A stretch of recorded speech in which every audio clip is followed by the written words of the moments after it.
বলছে যে একটা কাগজ ই লাগতো না ওটা তো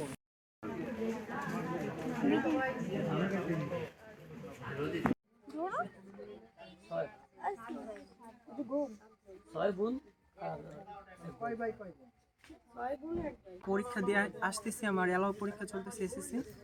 তো আমি স্কুল থেকে বের হওয়ার পর আমি রাস্তায় এসে বাসায় আসবো, তখন মানে অনেক বড় একটা চাকু নিয়ে আমাকে মার্ডার করবে। আমাকে এইখানে কোপ দিচ্ছে, আমি পড়ে গেছি। পরে আরও মানে দৌড় দিছি, আবারও আমাকে কোপ দিতে গেছে।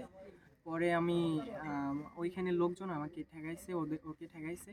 পরে আমার নানা আইছে, আমার নানা বলছে কি আইছে, মানে নানা এমনি অসুস্থ, হাঁটা চলা করতে পারে না, খুব কম পারে। তো কে যেন আমার নানাকে ধাক্কা দিচ্ছে, আমি একটু কষ্ট দেখছি। তখন সে উঠে দাঁড়াইছে, তখনই তার একটা শরীরে মানে নর্মাল হয়ে গেছে, সে আর কথা বলতে পারে না বা হাঁটা চলা করতে পারে না। পরে এই সামনে এখানে আইসে পড়ে গেছে সে। আব্বু তো গেছে, ওর মা প্রথম আইসে বলে কি তোমার ছেলে কই? আমি আমার ছেলে তো পরীক্ষা দিতে গেছে। কি যে আমার ছেলের সাথে গেলাম লাগছে, আমি কি নিয়ে এইটুকু শুধু শুনছি। তারপর আমি গেছি আব্বুর পিস যাই, দেখি কি যে আমার ছেলের এরকম বের করছে, লাগিনি, ও পড়ে গেছে। তারপর ওই দেখে আমার আব্বু তারপর ইয়ে গেছে, স্ট্রোক করছে। ওরা হলো সন্তান হলো গাঁজা টাজা সবসময় বেঁচে, ওর মা বাপ ও গাঁজা খায়, পুরো ফ্যামিলি গাঁজা খোর ওরা। আমরা সে ও সাজা ওই কেন এই যে এইরকম করে সবার সাথে, আমার সাথে শুধু না, ও অনেক মানুষের সাথে এরকম করে।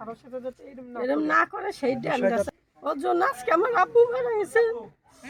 দুইটা মার্ডার কেসের আসামি মিরপুর সাথে হিরো মার্ডারের আসামি 1 নম্বর, এবং জেলেও ছিল।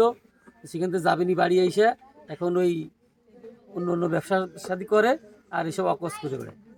নাম হচ্ছে আবু শাম। আবু শামের 3টে ছেলে আছে।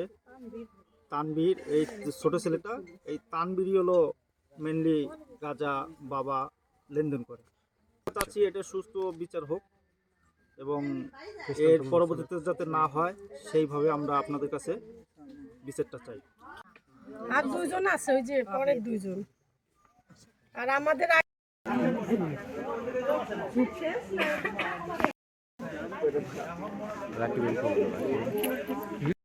গড়পড়া দিতে হবে।